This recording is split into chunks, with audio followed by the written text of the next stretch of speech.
Welcome to social दुनिया। नमस्कार दोस्तों, कैसे हैं आप सब। मीरा आपकी दुआ से सब काम हो रहा है। करते हो तुम कन्हैया, मेरा नाम हो रहा है। मीरा आपकी दुआ से सब काम हो रहा है। दोस्तों, आज मैं आपको दो दोस्तों की कहानी सुनाने जा रही हूँ, जिनको खुद कृष्ण कन्हैया ने आकर मनुष्य रूप में दर्शन दिए। क्या है पूरी कहानी मैं आपको सुनाती हूँ, लेकिन अगर आपने मेरा चैनल सब्सक्राइब नहीं किया है तो कृपया कर लीजिए, ताकि मेरी आने वाली हर वीडियो सबसे पहले आप तक पहुँच सके। तो आइए कहानी शुरू करते हैं। सेवाराम और मोतीलाल नाम के दो घनिष्ठ मित्र थे। दोनों ही गली गली जाकर पीठ पर पोटली लादकर कपड़े बेचने का काम करते थे। सर्दियों के दिन थे, वह गांव गांव जाकर कपड़े बेच रहे थे। तभी एक झोपड़ी के बाहर एक बुढ़िया जो ठंड से कांप रही थी, सेवाराम ने अपनी पोटली से एक कंबल निकालकर उस माई को दिया और कहा, माई तुम ठंड से कांप रही हो, यह कंबल ओढ़ लो। बूढ़ी माई कंबल लेकर बहुत खुश हुई और जल्दी जल्दी से उसने कंबल से अपने आप को ढक लिया और सेवाराम को खूब आशीर्वाद दिया। तभी उसने सेवाराम से कहा, मेरे पास पैसे तो नहीं हैं, लेकिन रुको, मैं तुम्हें कुछ देती हूँ। वह अपनी झोपड़ी के अंदर गई। तभी उसके हाथ में एक बहुत ही सुंदर छोटी सी ठाकुर जी की प्रतिमा थी। वह सेवाराम को देते हुए बोली कि मेरे पास देने के लिए पैसे तो नहीं हैं, लेकिन यह ठाकुर जी हैं, इनको तुम अपनी दुकान पर लगाकर खूब सेवा करना, देखना तुम्हारी कितनी तरक्की होती है। यह मेरा आशीर्वाद है। मोतीराम बुढ़िया के पास आकर बोला, अरे ओ माता जी, क्यों बहाने बना रही हो। अगर पैसे नहीं हैं तो कोई बात नहीं, लेकिन हमें झूठी तसल्ली मत दो। हमारे पास तो कोई दुकान नहीं है, हम इसको कहाँ लगाएंगे। इसको तुम अपने पास ही रखो। लेकिन सेवाराम, जो बहुत ही नेक दिल था और ठाकुर जी को मानने वाला था, वह बोला, नहीं नहीं माता जी, अगर आप इतने प्यार से कह रही हैं तो आप मुझे दे दो। पैसे की आप चिंता मत करो। सेवाराम ने जल्दी से ठाकुर की मूर्ति अपने गले में पड़े हुए पन्ने में लपेट लिया और उसको लेकर चल पड़ा। बुढ़िया दूर तक उनको आशीर्वाद देती थी। हरि तुम्हारा ध्यान रखेंगे, ठाकुर जी तुम्हारा ध्यान रखेंगे। वह तब तक आशीर्वाद देती रही जब तक कि दोनों उसकी आंखों से ओझल ना हो गए। ठाकुर जी का ऐसा ही चमत्कार हुआ। अब धीरे धीरे दोनों की कमाई ज़्यादा होने लगी। अब उन्होंने एक साइकिल खरीद ली। अब साइकिल पर ठाकुर जी को आगे टोकरी में रखकर और पीछे वाली पोटली रखकर गांव गांव कपड़े बेचने लगे। अब फिर उनको और ज़्यादा कमाई होने लगी, तो उन्होंने एक दुकान किराए पर ले ली और वहां पर ठाकुर जी को बहुत ही सुंदर आसन पर विराजमान करके दुकान का मुहूर्त किया। धीरे धीरे दुकान इतनी चल पड़ी कि अब सेवाराम और मोतीलाल के पास शहर में बहुत बड़ी बड़ी कपड़े की दुकानें और कपड़े की मिलें हो गईं। एक दिन मोतीलाल सेवाराम को कहता है कि देखो, आज हमारे पास सब कुछ है, यह हम दोनों की मेहनत का ही नतीजा है। लेकिन सेवाराम बोला, नहीं नहीं, हम दोनों की मेहनत के साथ साथ यह हमारे ठाकुर जी, हमारे हरि की कृपा है। मोतीलाल बात को अनसुना करके वापस अपने काम में लग गया। एक दिन सेवाराम की सेहत थोड़ी ढीली थी, इसलिए वह दुकान पर थोड़ी देर से आया। मोतीलाल बोला, अरे दोस्त, आज तुम देर से आए हो। तुम्हारे बिना मेरा एक पल गुजरता नहीं है, तुम मेरा साथ कभी मत छोड़ना। सेवाराम हंसकर बोला, अरे मोतीलाल, क्यों चिंता करते हो, मैं नहीं आऊँगा तो हमारे ठाकुर जी तो हैं ना। वह आकर सेवाराम अपने काम में लग गया। दोनों का मकान पहले घर के पास था, लेकिन अब दोनों दुकान से अपने घर को काफ़ी दूर ले लिए। अब दोनों ही महल नुमा घर में रहने लगे थे। दोनों ने अपने अपने बच्चों को खूब पढ़ाया लिखाया। सेवाराम के दो लड़के थे और शादी कर दी थी, और मोतीलाल के एक लड़का और एक लड़की थी। मोतीलाल ने अभी एक लड़के की शादी की थी, अभी उसने अपनी लड़की की शादी करनी थी। सेहत ढीली होने के कारण सेवाराम अब दुकान पर थोड़े विलंब से आने लगा। तो एक दिन मोतीलाल से बोला, अब मेरी सेहत ठीक नहीं रहती, क्या मैं थोड़ी विलंब से आ सकता हूँ?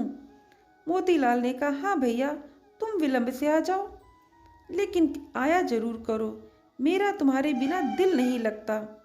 फिर अचानक एक दिन सेवाराम 12 बजे के करीब दुकान पर आया, लेकिन आज उसके चेहरे पर एक अजीब सी चमक थी।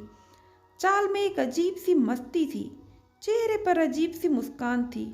वह आकर गद्दी पर बैठ गया। मोतीलाल से कहा, भैया आज तो तुम्हारी सेहत ठीक लग रही है। सेवाराम ने कहा, भैया ठीक तो नहीं हूँ, लेकिन आज से मैं बस केवल 12 बजे आया करूँगा और ठीक 5 बजे चला जाया करूँगा। मैं तो केवल इतना ही दुकान पर बैठ सकता हूँ। मोतीलाल ने कहा, कोई बात नहीं, जैसा तुम्हारी इच्छा। अब तो सेवाराम रोज 12 बजे आता और 5 बजे चला जाता, लेकिन उसकी शक्ल देखकर ऐसा बिल्कुल भी नहीं लगता था कि वह बीमार है। लेकिन मोतीलाल को अपने दोस्त पर पूरा विश्वास था कि वह झूठ नहीं बोल सकता और मेहनत करने से भी कभी पीछे नहीं हटता है। एक दिन मोतीलाल की बेटी की शादी तय हुई, तो वह शादी का निमंत्रण देने के लिए सेवाराम के घर गया। घर जाकर उसको उसके बेटा बहू सेवाराम की पत्नी सब नजर आ रहे थे, लेकिन सेवाराम नजर नहीं आ रहा था।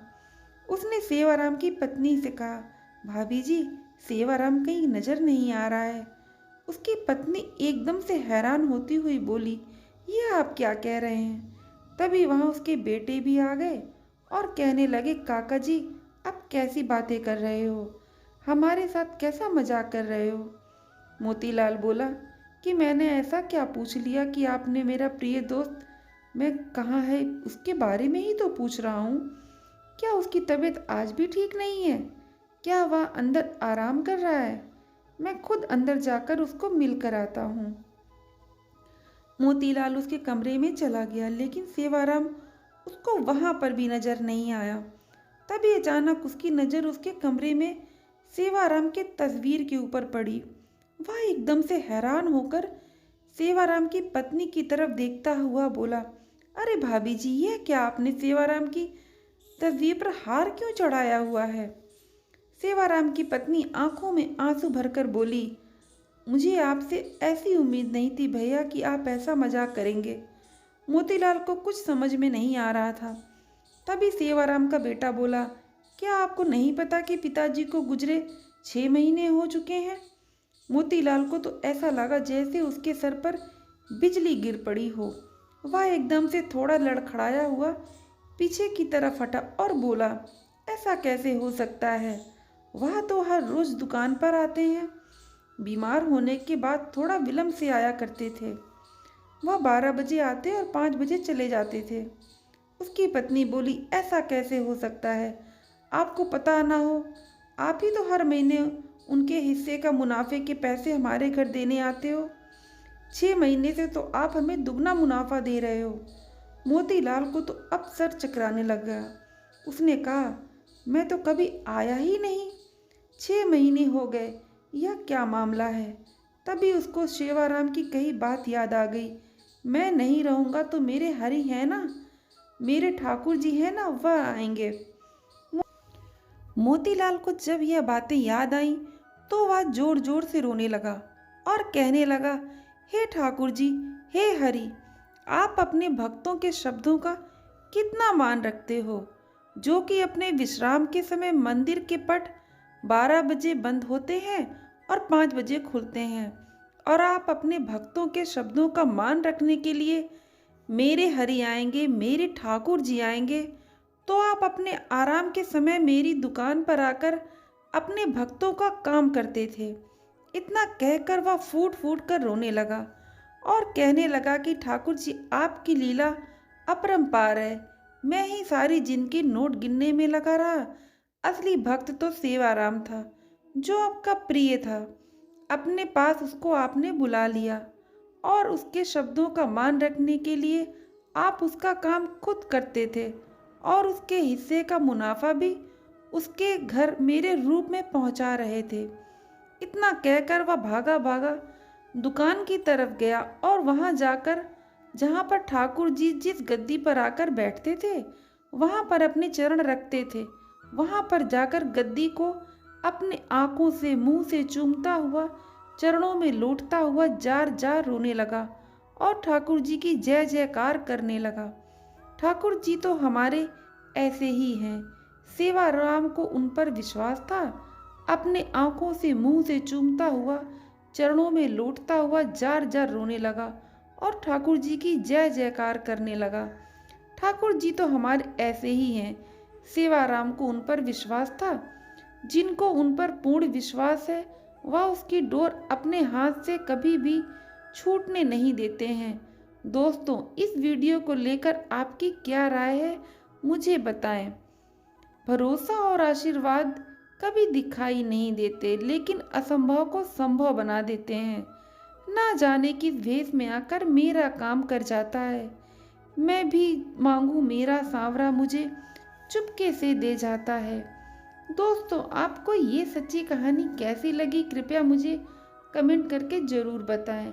मैं अपने 3 बेस्ट कमेंट को अपने अगले वीडियो में शेयर करूंगी।